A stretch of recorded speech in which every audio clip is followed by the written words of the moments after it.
size. No, I think there's about 20 cities the size of London here, and it's just the volume of people is crazy. So yeah, I'll be doing that. Obviously, first week, 2 weeks, probably just get acclimatized, and then family time and all that type of stuff, and then I'll start moving about a bit more. Yeah, I don't think London makes the top 10. London's about 10 million. 10 million, I think, is about conservative, Yeah, right? so it's about eight. It might be about eighth if it was a I Chinese think, city. yeah, but it's hard to, people like to say, is it the center, is it whatever? But I think generally speaking, London is definitely top 20 in terms of population size, by far biggest in Europe. It's bigger than almost every other US city apart from, I think, LA and New York. It's not as big as Istanbul or Moscow. Probably is bigger than Moscow, I'd say. Istanbul's probably 20 million. I would imagine. I have this image of it being absolutely massive. So we don't know. Folks, let us know, what is the biggest city that you've been to? We want to know this. I'm in Hong Kong right now, which is a fairly big city. It's about 7 million, but it's not on the size or scale of a lot of the cities in this side of the world. So which I'll be trying to visit a little bit in the time that I'm out here. So yeah, let me know. Okay, let's get on with the show, folks. A quick sound check as usual. In fact, my question to you is probably a good sound check. So let me know in the comments, not whether you can hear me okay, rather more what is the biggest city you've been to? And I've actually got a feeling they might not be able to hear me, mate. I mean, Juliana's just said hello from Sao Paulo, which is before you even asked that call to action. Before I even said, some people are saying this, which is fine, because I've changed the mics around for the purposes of this thing. So hopefully the audio is fine. Just checking on LinkedIn whether anybody can hear and see me on there. I think a few people are broadcasting this, including you, Adam. Well done on broadcasting on LinkedIn. You do this every week, which is awesome. And yeah, I can see people watching it there as well. It's cool. All right, amazing. Let's get on with it. Finn, we're going to bring you on later because obviously you're the star of the show. So we're going to do that in a bit. So we might as well just review the newsletter straight away and have a look-see as to what happened last week and what was interesting about it, mate. Yeah, no, loads. There's a lot of bias goes into this show because I review the newsletter. And I've got absolutely limited interest in assessment and several other aspects. In fact, most other aspects of recruitment. It's nearly always marketing and engagement that I focus on. But John Vlastelica's LinkedIn post was a really interesting one because it's kind of cultural, I guess, as well. So the post was recommending you need a company-wide perspective on what you do about candidates cheating with artificial intelligence through the course of the recruitment process.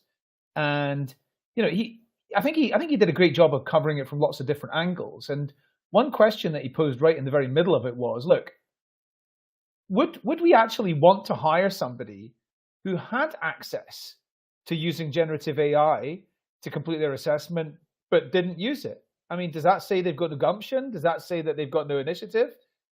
Does that say they don't know what they're doing in life? So there's a lot of different perspectives, on this subject. My personal one is people should be using it for everything.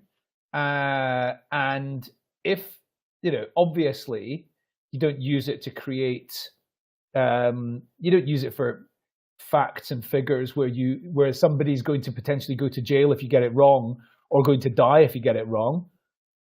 And you have to human curate it. But if you're not using it, yeah, you're probably inefficient.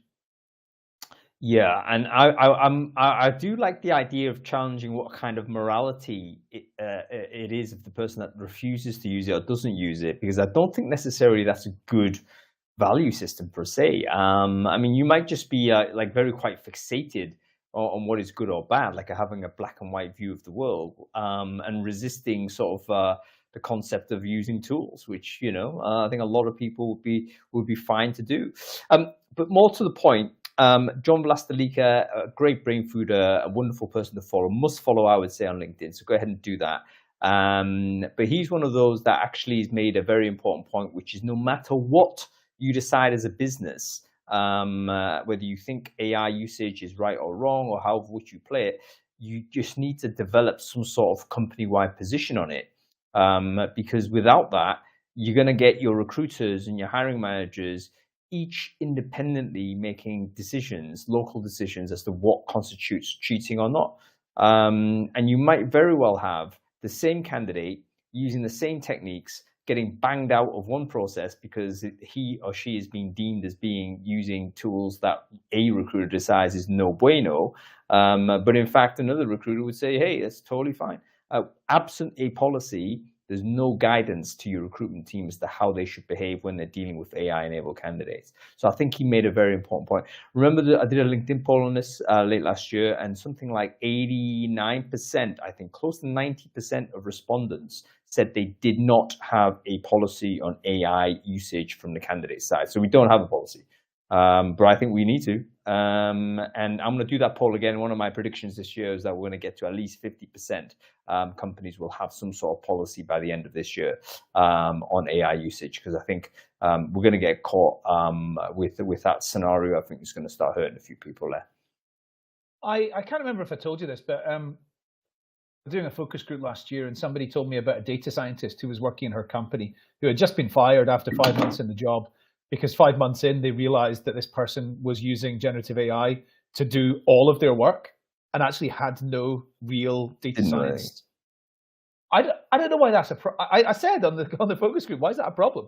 Because if they were doing their work right for 5 months because they knew how to prompt the generative AI to get the right answers, like, no problem to me.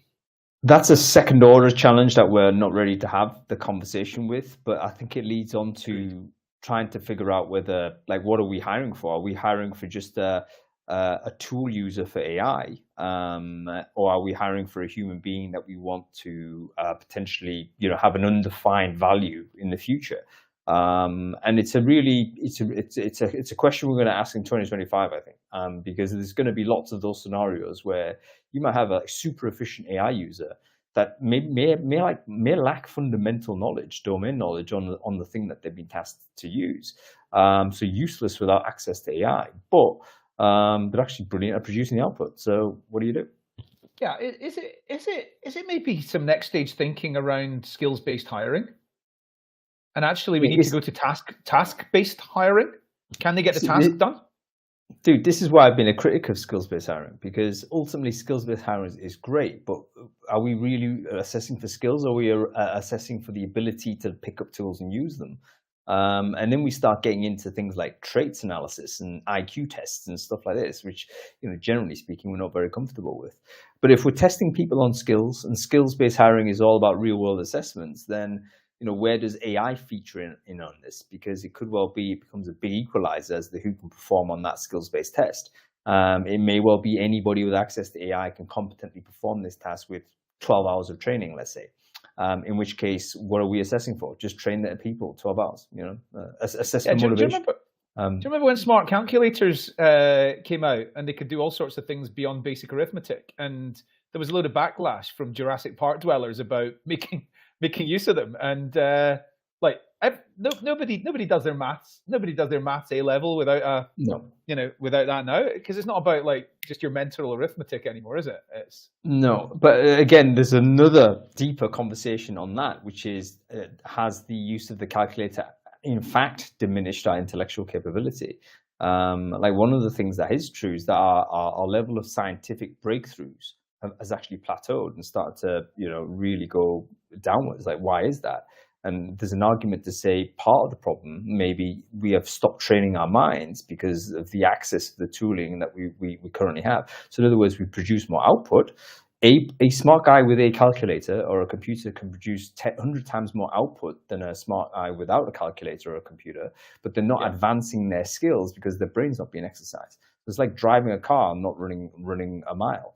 And ultimately, are we going to end up in a situation where we have a problem there? Don't know. It's a TBC on that one. Okay, so that leads me nicely onto the next one, which is the OECD report about the AI workforce. Because what you just said about the number of scientific breakthroughs that we're having plateauing, I'm absolutely certain it's about to start spiking again because of the breakthroughs that we've had in artificial intelligence in the last couple of years, and specifically the move towards putting it into the hands of consumers, everyday people. So the OECD report said a few quite interesting things. So I would have been expecting, like with a lot of tech type jobs, I would have expected that there would have been a younger workforce who was leading in this, and there is not. I would also have expected that there was a foreign-born workforce which was leading in that, or like a high proportion of foreign-born people which were leading in that in European countries, and there is also not. So there's something a little bit different about artificial intelligence compared to other types of like data science and software engineering and those types of things. It's a big report from about late 20s, page 28 onwards, something like that. That's where like the charts and things that are quite easy to digest start. So I would skip through to about halfway through and scan all of that. Fascinating stuff. Not enough. I mean, as you would expect, not enough women in this area. That was the one like stereotypical type thing, which is the case in AI jobs. Yeah, 100%. That's true. And they didn't ask the ethnicity question either, but I would imagine it's a very white stroke Asian type dominant field as well, which is another thing that we need to be concerned about, particularly if we have the ambition that these breakthrough technologies should be shared equitably and globally with everyone on the planet. But a really interesting report. I recommend you read it. It is digestible, gets into the charts really soon, and it's very interesting to know what the current makeup of the AI workforce is. And by the way, if you're hiring for AI, which if you're not today, you will be soon at some point. We're talking about AI experts. I can't imagine that not being something as part of your job as a recruiter. This document is going to be really important because you need to be bringing that to your hiring manager conversations and your intake meetings and all the rest of it, and saying, what, guys, this is what it looks like. This is the global marketplace for AI skills, and this is what we've got to attack and use for. So make sure you check that out. And by the way, we are doing a 10 things you need to know on hiring for AI next month, so make sure you sign up for Brainfood Live on that. Okay, cool. Give us another one, Adam. Well, I mean, actually, these are all simultaneously kind of moving from one into the other, because on that, around AI jobs and things like that, the Glassdoor top companies to work for report 2024. Now, my presupposition is there is a direct link between the best companies to work for, which is largely about user review, right? So it's largely here's what employees have said, right? So if they like it, I think there's a direct link between they will like it if the company is doing well, because if the company is doing well, it's probably going to treat them quite well. And I think that if you agree with that supposition, then I think I could only see two countries that were covered. It was USA, including break it down by every state, and UK. I didn't see any other countries covered. So maybe they're not prominent in any other countries. I don't know. Now, if you look at the USA, there was 6 tech businesses in the top 10. This is top 10s. 6 tech businesses, 2 professional services, 1 financial services, and In-N-Out Burger, which I think is a fast food joint. Now, if you take In-N-Out Burger out of the equation, the other 9 are all knowledge-based like industries. They're mostly tech enabled. And then if you look at the UK, there was 5 professional services. So it was a bit different. 5 professional services, 4 tech.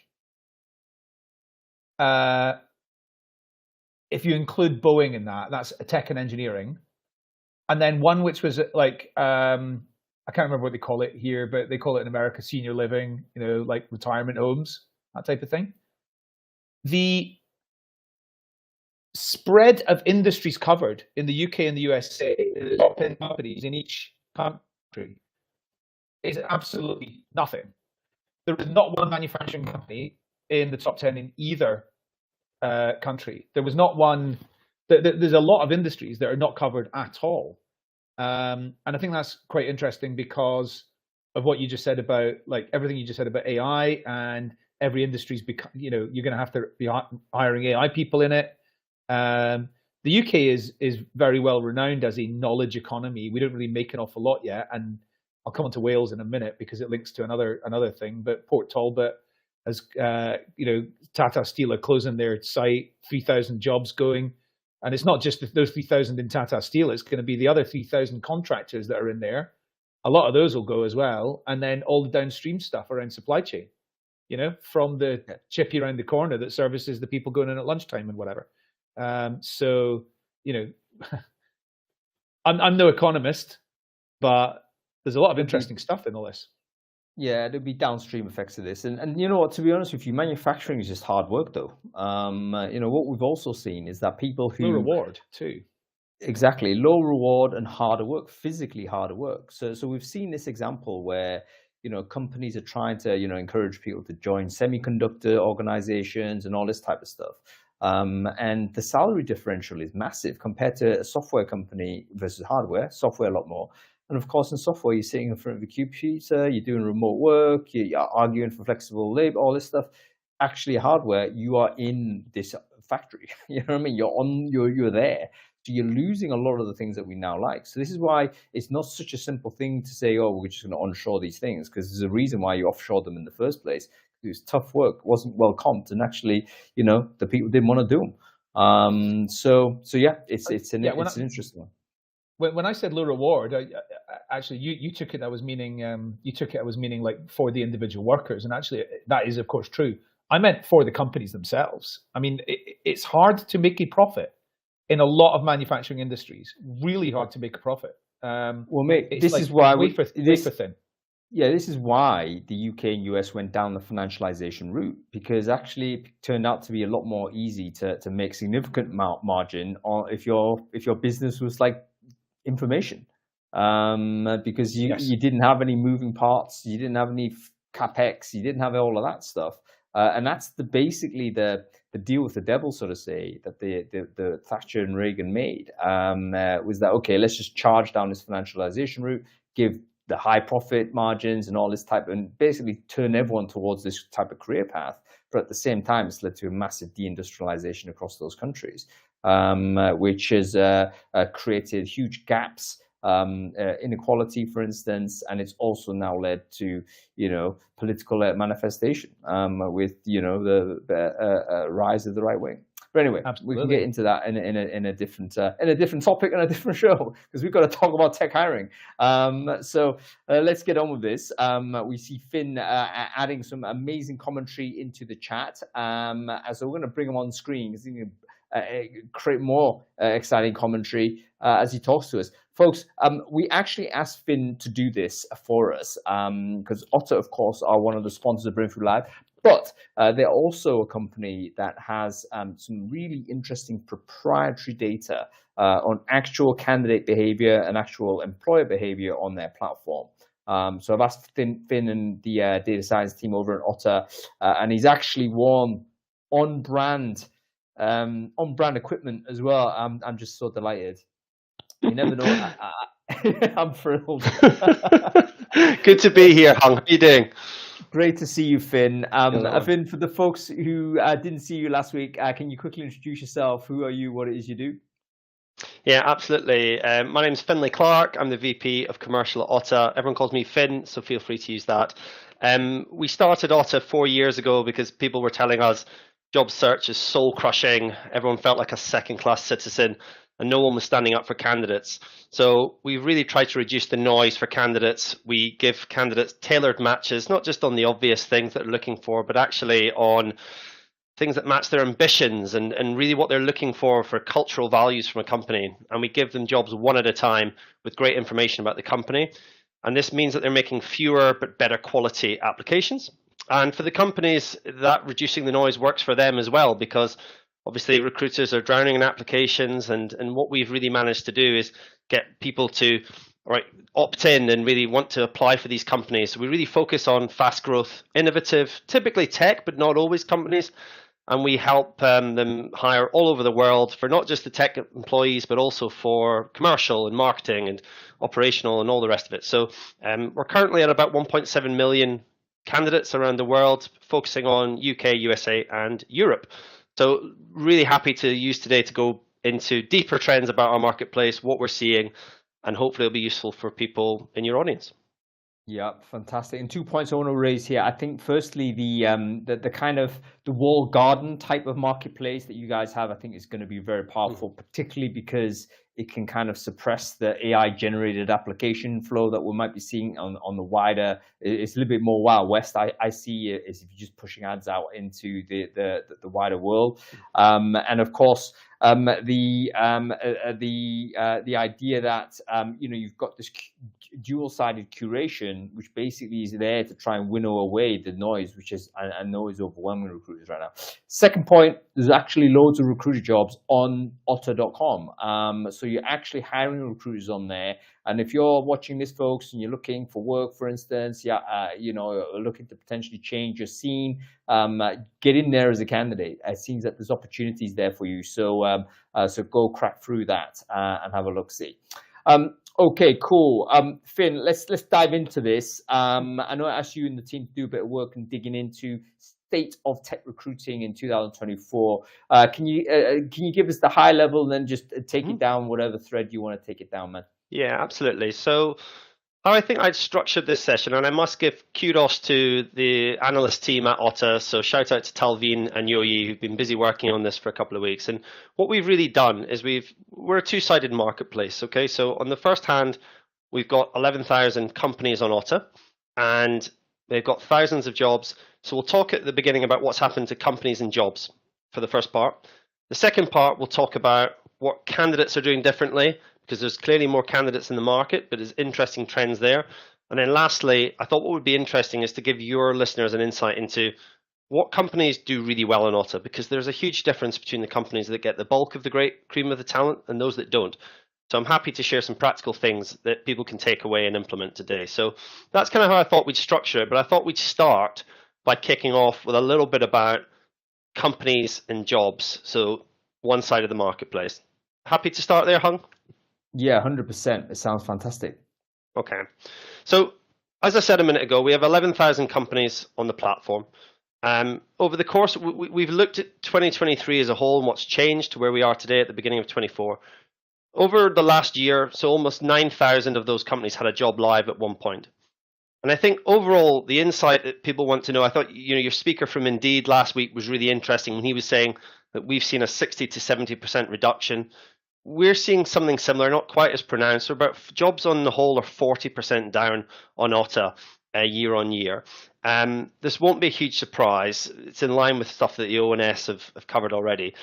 I think what's interesting is we look at all manner of different companies on the platform, and some industries are a lot more acutely affected than others. So you've got the ones that are most heavily affected are things like consumer brands.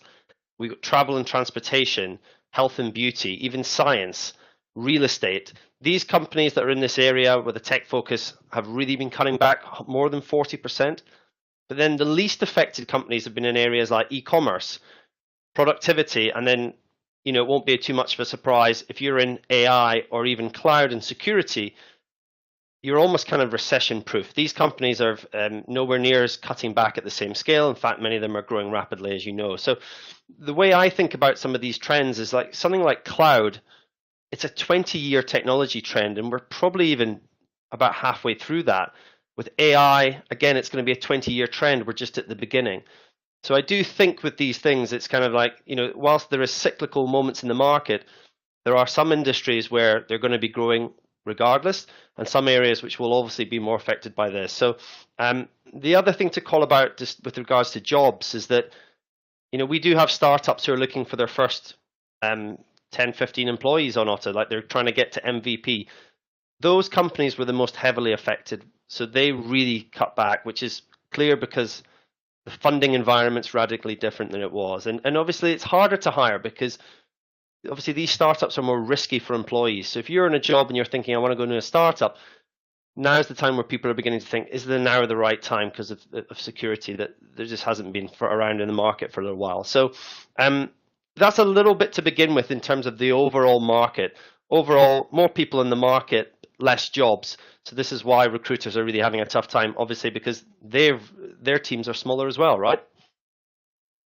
Yeah, very, very interesting. I think very, very important to make the point on the different segments. There is this economic cycle happening on one side, and then, of course, individual industries, regions and industries, that will be segmented further. And I think you're right. Cybersecurity is going to be on the up and up. There's no question that that's a super growth, recession-proof industry. That's you can bank your bottom pound or dollar on that. You can think about things like green tech, maybe. Maybe you can think about anything related to new material sciences. All those types of things are in where the future economies are going to get built. Then you're in great shape. But overall trend is going to be is tough for lots of reasons, and the startup side, we know where the VC investment has been. That's been I think down by about 50%. So correspondingly, we should see at least 50% downfall of job posted by those companies, because that investment would of course go to recruitment as nothing else to buy at that point. So very, very interesting.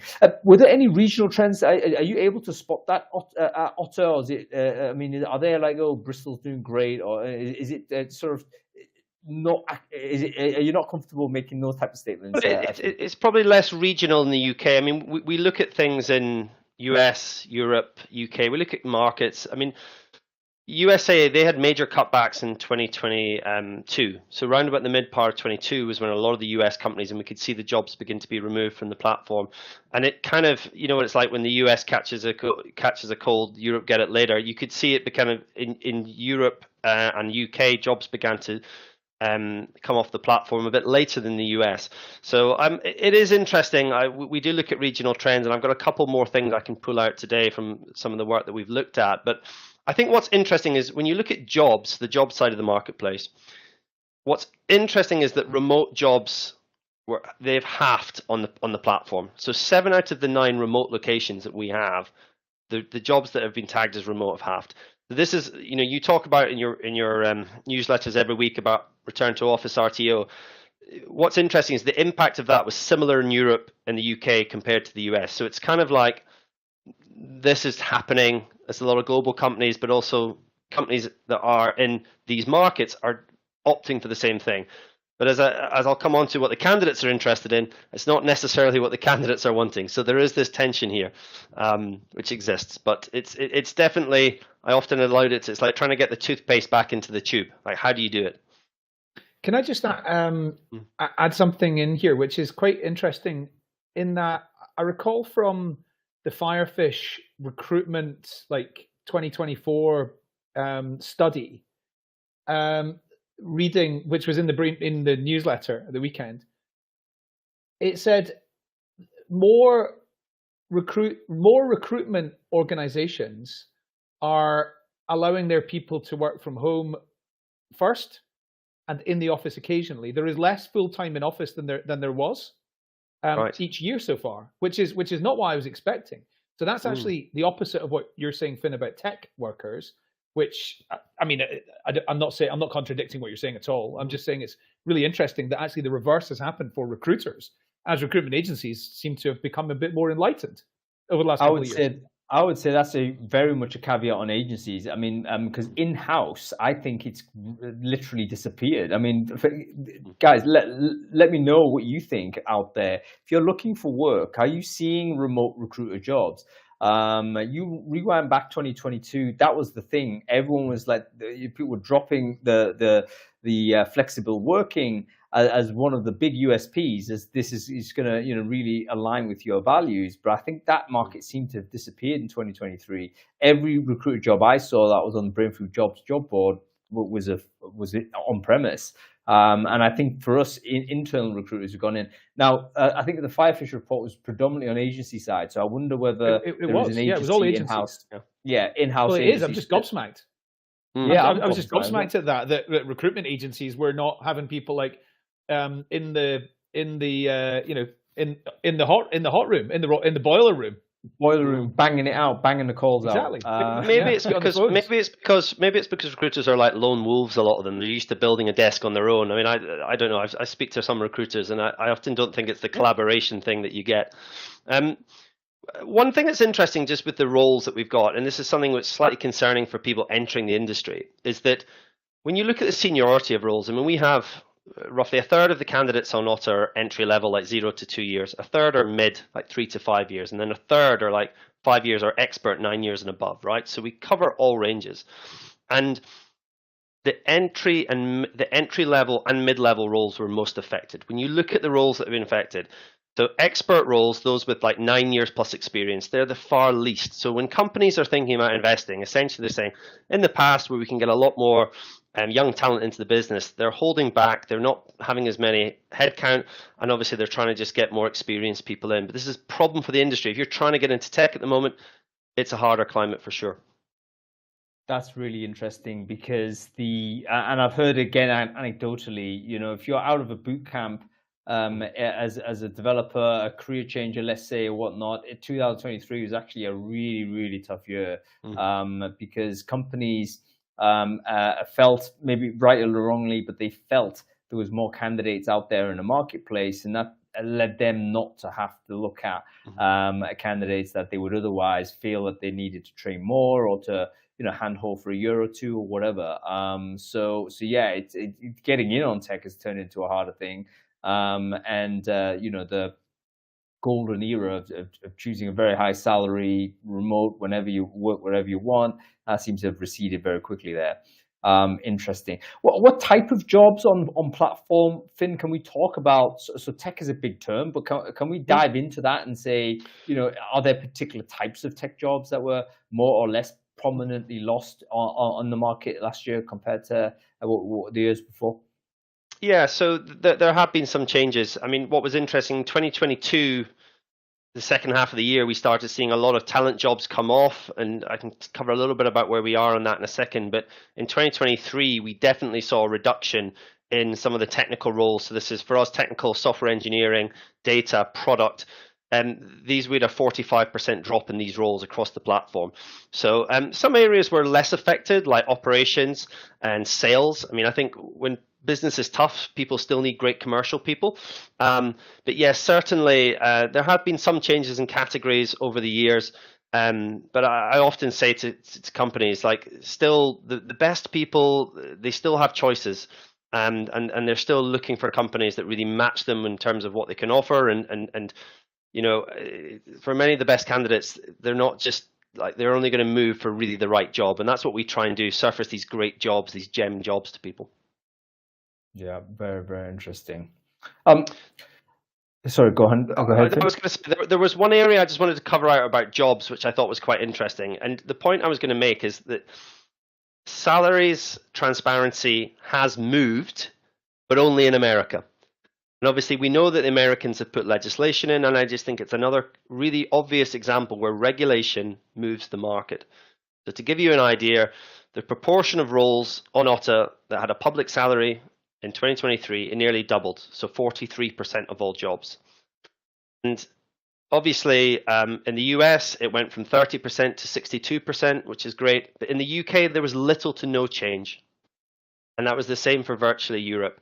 So we're one of the sort of only job search platforms that actually, our algorithm is set up that if you actually put public salaries on your jobs and you commit to responding to candidates, we actually give you enhanced visibility. We actually give you more views because we think that you deserve them.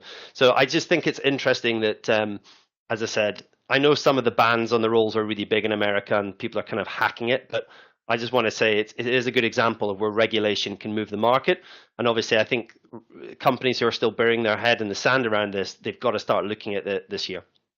No, but that's very, very interesting. I think generally welcome. I think most of us have a feeling. In fact, that was actually a survey question in what do recruiters want? Like, what is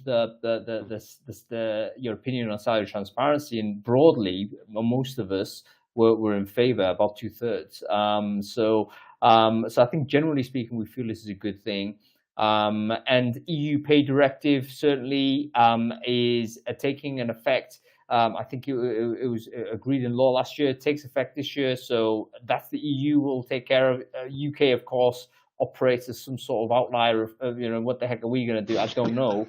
But I presume we're going to fall into line here. I can't imagine us being sticking in a non-transparent way. So yeah, hopefully we'll see that. Excellent stuff.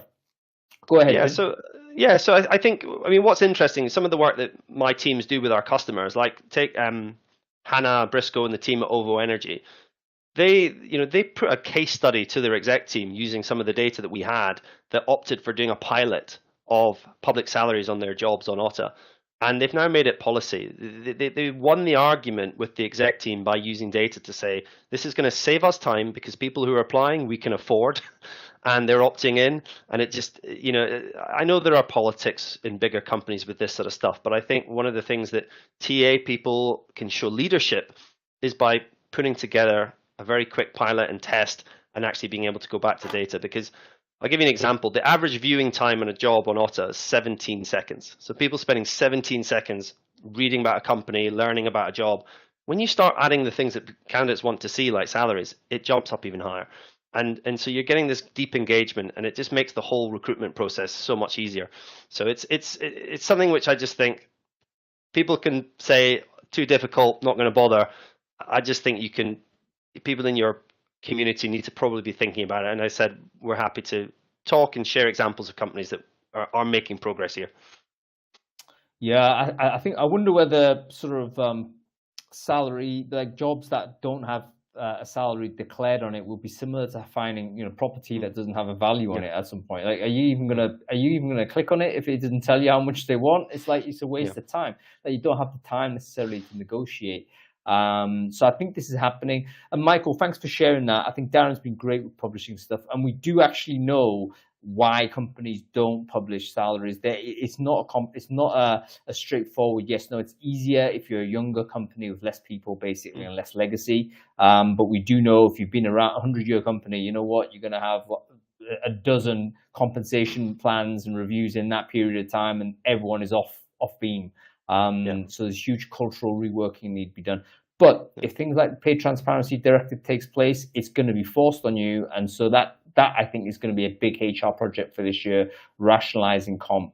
And that will increase liquidity in the market. Some people are going to say, look, I ain't taking this new deal, I'm out. So it's going to increase fluidity. Cool.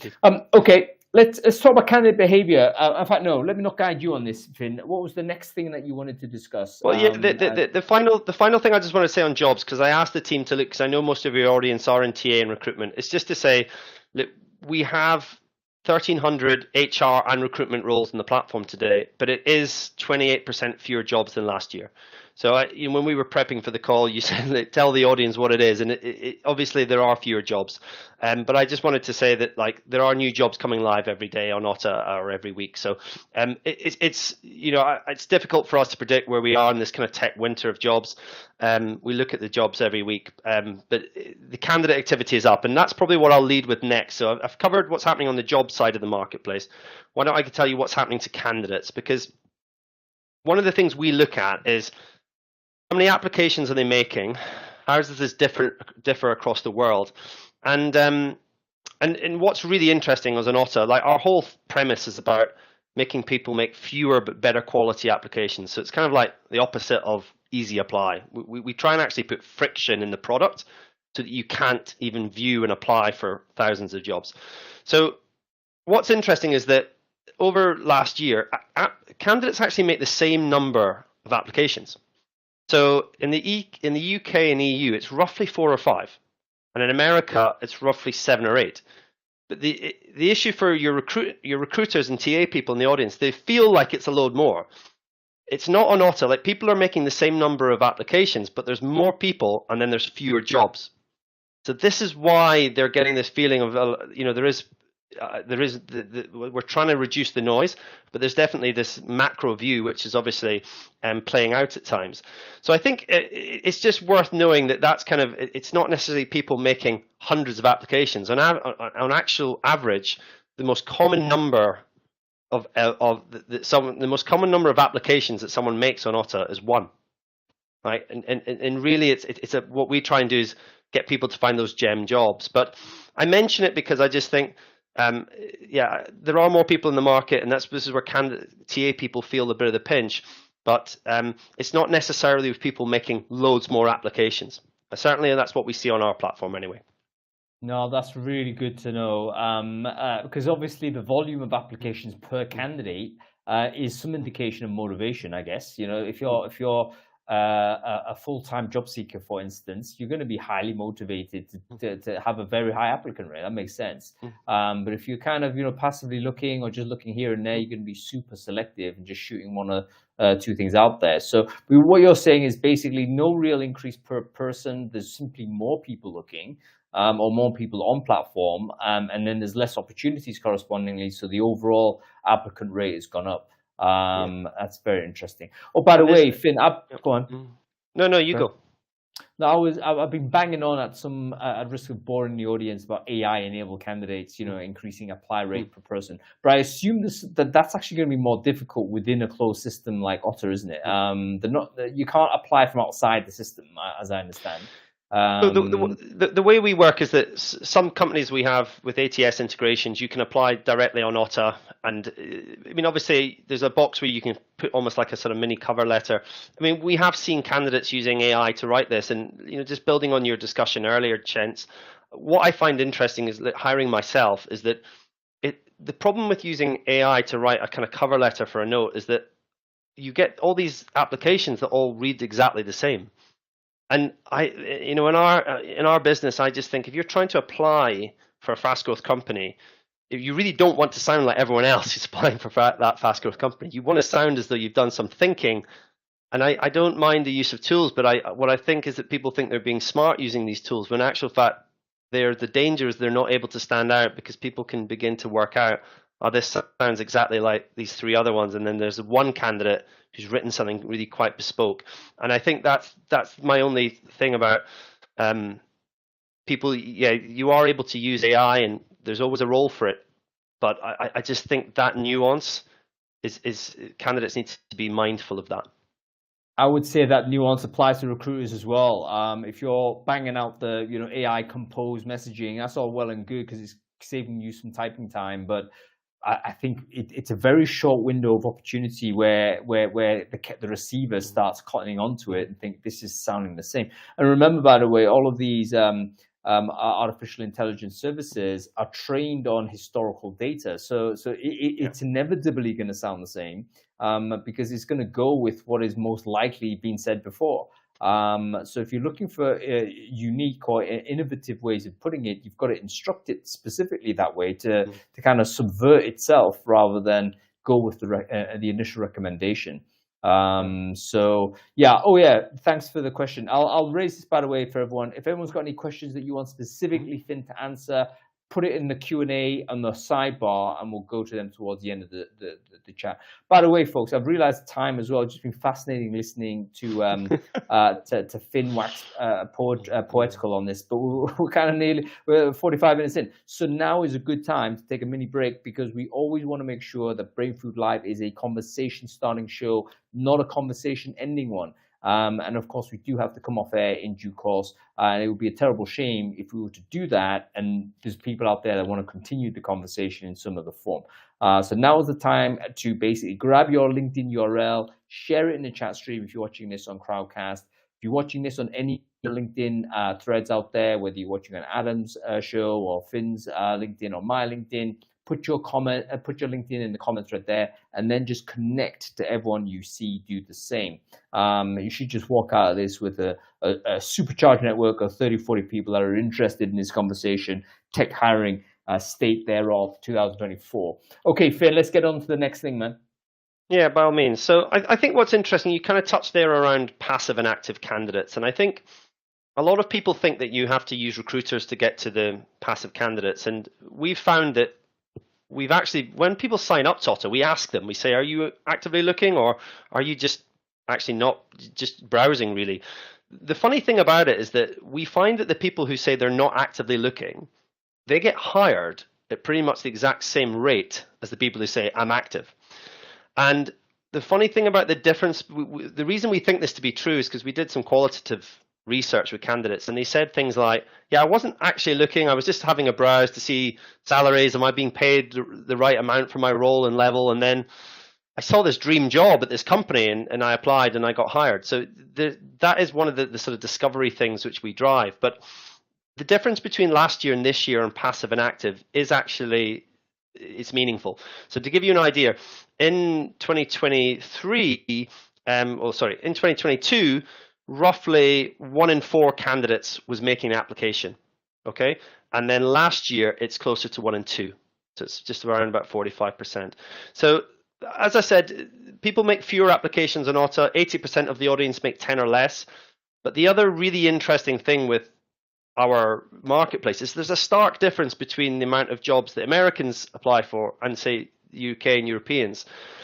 And we really, we don't have concrete evidence in this, but we believe one of the theories is that in America, you're kind of trained from a young age. Yes, you can go and do that job. Yes, you maybe don't have all the things, but actually, yes, you've got most of them. Like, definitely go and apply for it. And as a result, I think there's a sort of cultural thing about applying for jobs and thinking you can have a shot at them, which actually does create a bit of a noise in the American part of the market. That's interesting. And I think that's true. I mean, again, we have to unfortunately lean into some stereotyping. I hope our American friends aren't upset with us on that. But I think it's right. I think there's a lot more. It's to the credit of the American culture that there's a little bit more risk taking and, let's give it a shot type of approach.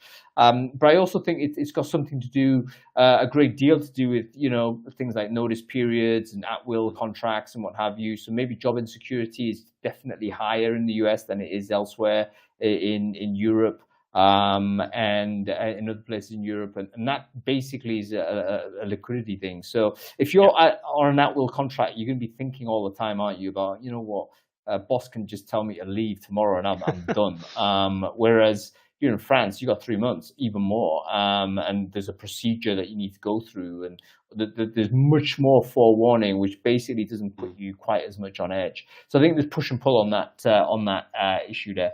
Very, very interesting. Okay, cool. Yeah. Anything? Go ahead. Yeah, no, absolutely. So just talking a little bit more about candidates, what we find interesting is that when people sign up to Otta, we ask them what they're really optimizing for in their job search. And what's interesting is that the number one thing hasn't moved over the course of the year. So the number one thing is flexibility and well-being. So basically over 60% of people who sign up for Otta say that's their number one. And then it comes down to like working with great people and then development and progression.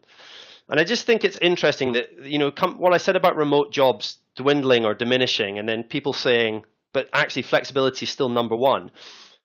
Like, I think companies need to be smart about how they kind of square this circle, if you will. And one of the things we did at Otta last year was we realized we couldn't pay everyone like the top tier salary. Like we're a Series A startup. So what we did, we surveyed the employees and they said to us, actually, we want more flexibility.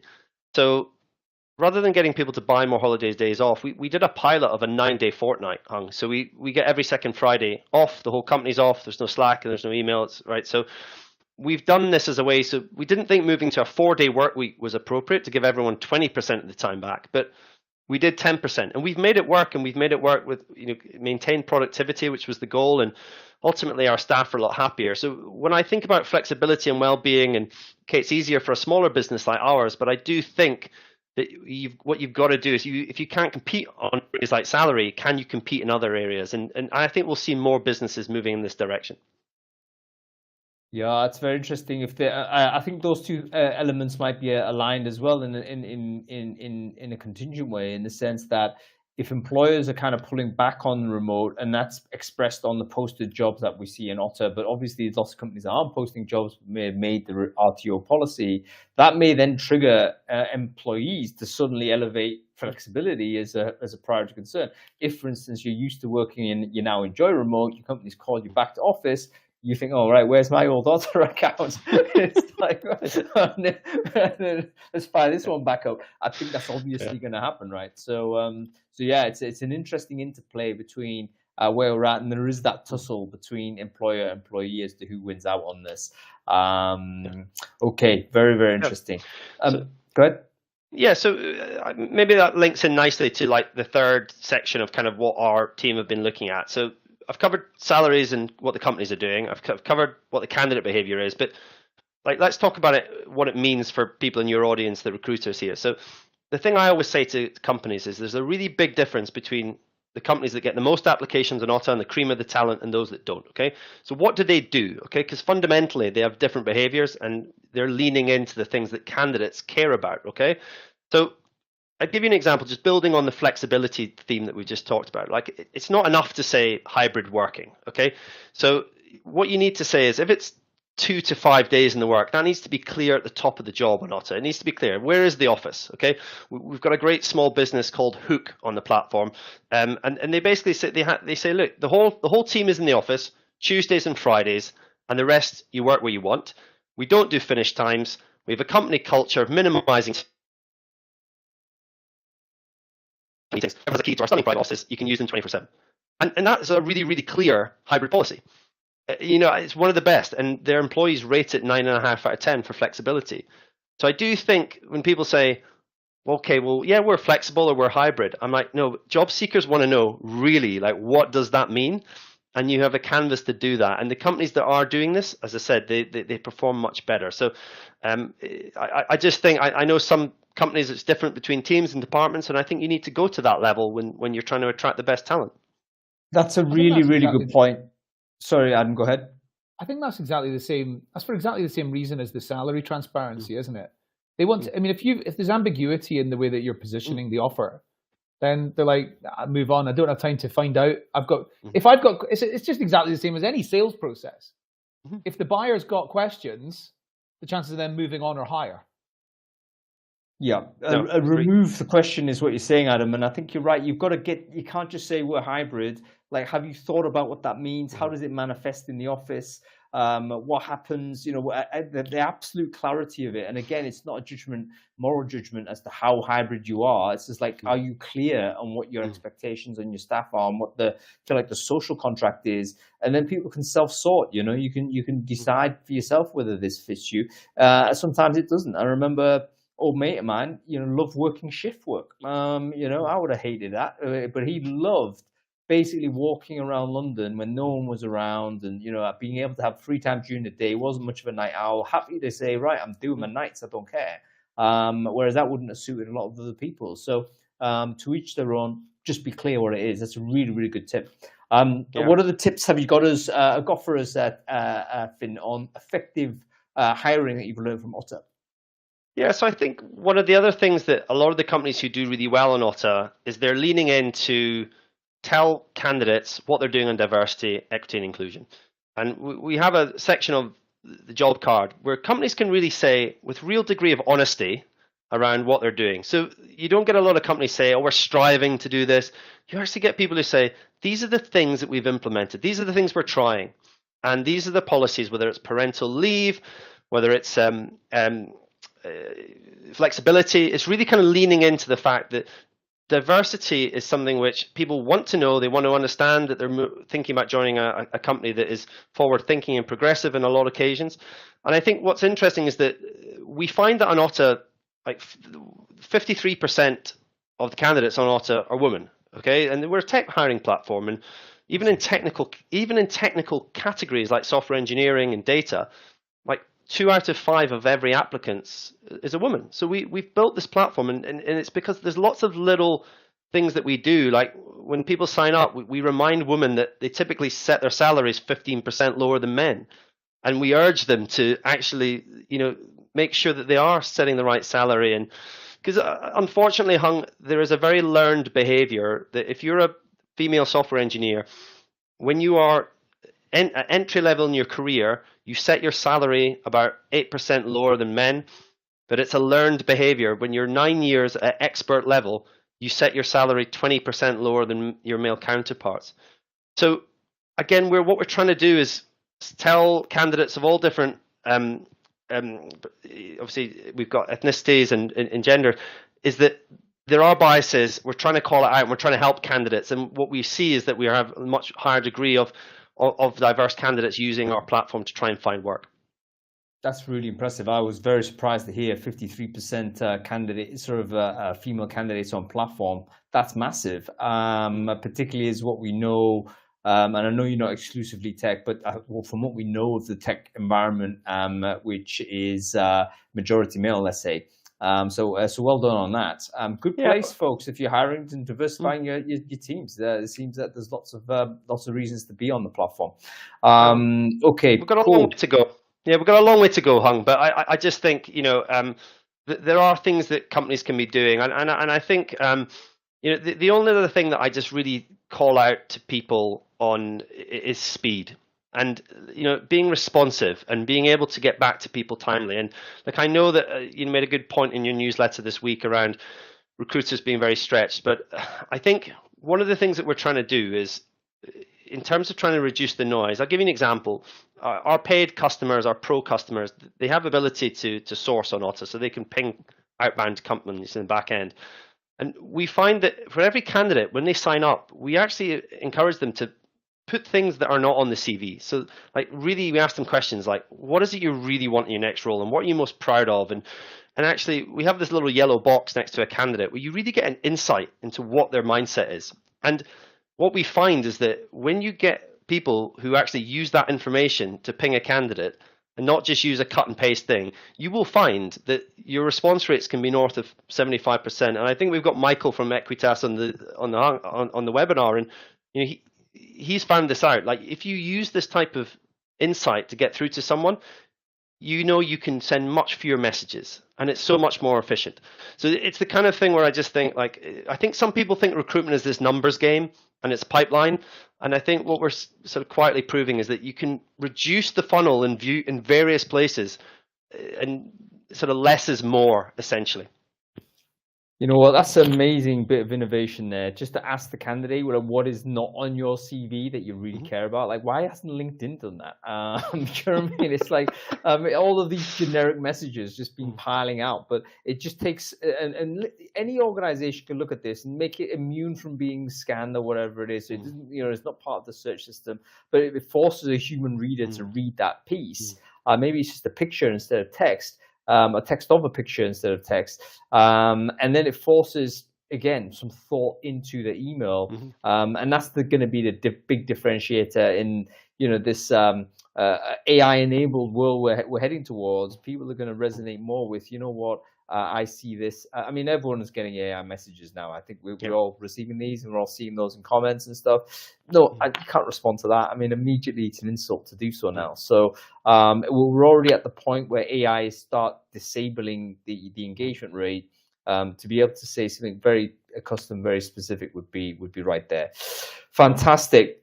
Listen, Finn, we have to go quick. Go on. Yeah, just very last thing for everyone in your audience.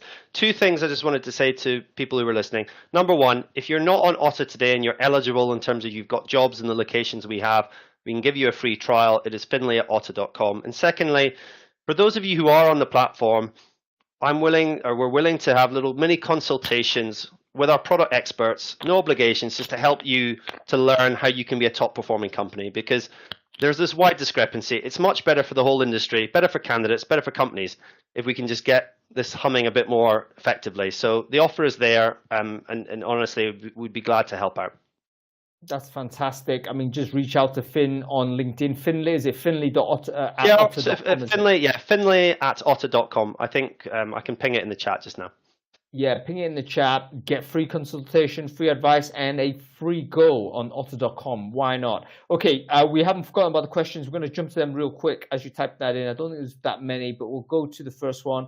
This is John Rose. John is saying, what are you seeing as conversion rate from applicant to candidate interview by client on Otter? Okay, conversion rate from applicant to candidate interview. Do you have a raw stats for us there? I mean, I haven't got it to hand. John, I'd be happy to go and dig it away. The only thing I do know is that it does vary depending on how big the customer segment.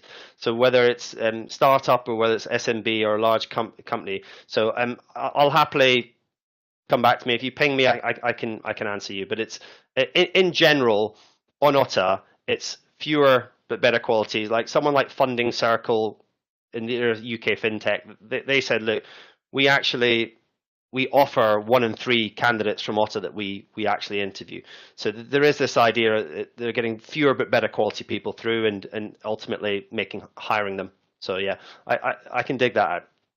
You'd expect if fantastic. the average person's applying for one job, then they're doing a pretty discerning kind of job on that, and they're probably getting it's going to be a high ratio. The average is under 10, I think, but the most common number is 1, Adam. So that's probably the best way to think about it. Yeah, fantastic. Okay, Finn, listen, we'll let you go on this. Thanks for doing all of the extra yards on this. This is not like part of the deal. It was just like, okay, this is interesting, and Finn went ahead and just dove into it. Thanks to the data science team as well for doing extra stuff. But I think everyone can agree, fascinating to find that information out, and also how the platform kind of adds those nuances, which really helps candidate and employer alike. So great stuff. Okay, Finn, listen, I hope to catch up with you soon, man, but we'll let you go at this point. Have a good weekend, man. You too. See you later, gents. Bye for now.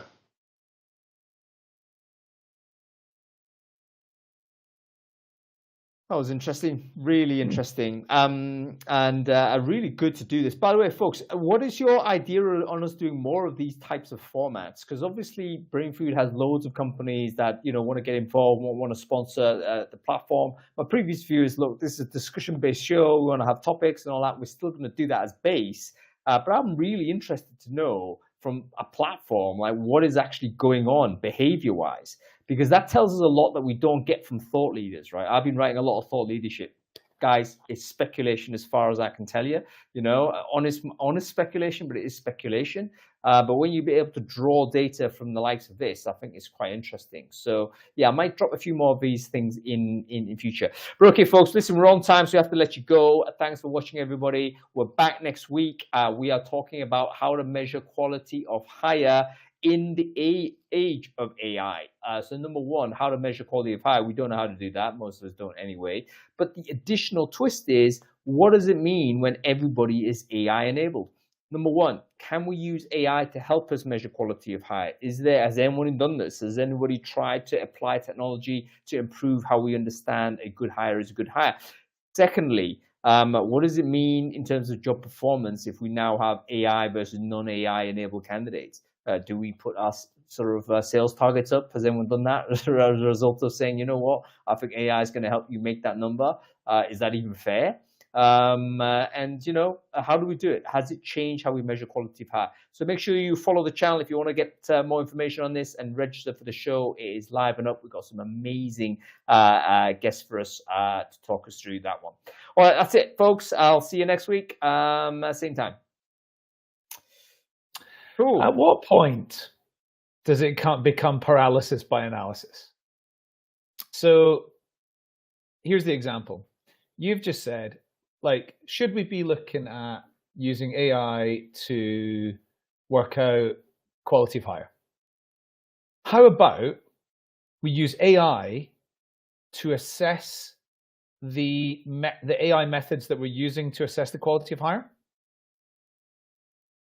Yeah, at what point do we need to get on with the job? At what point do we just need to bang the phones? No, I totally get what you're saying. That there is a point.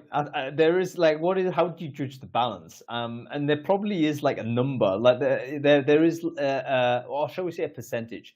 What percentage of time do you spend analyzing anything? Hey, there's a book I read when I was a kid. Now, I probably shouldn't have read it as a kid because it's a bit dark. But it's called Hagakure, The Way of the Samurai, right? The Book of the Samurai. And it was all these collected sayings of these Bushido warriors and what have you. And all of it's insane because obviously the samurai are really a death cult, and they're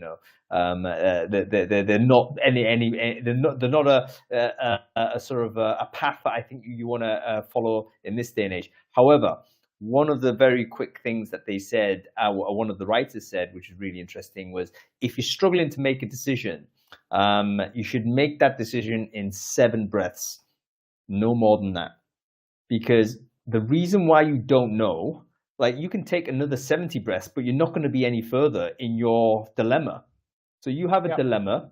presumably you've already gathered as much information. The reason why you have a dilemma, because you've gathered like 50% here, 50% there. You don't know. It's like it could go either way. So you just got to make the decision within an artificial time frame, because you could take another day. It's not going to help. Or worse, you could just infinitely put off the decision until the circumstances just reveal themselves to you. And that's the example of not making a decision, is having the decision having the circumstances be forced upon you. And that's a bad habit I've got. I neglect, I should deal with that. Don't deal with it, leave it. And then eventually whatever terrible thing that I wanted to avoid happens. And I think, all right, that's happened. Whereas it would have been better, I just made a decision. Even if it goes wrong, it's better to make the decision early, because you feel better about it. You feel more decisive. Feel more, your morale improves by having made that decision. So anyway. Yeah, definitely. What time are you doing this weekend, mate? Hey? What time is it? What? For you or for me? For you. 11 o'clock. It's Yeah. not that late. So is that bedtime, or are you going out for dinner now?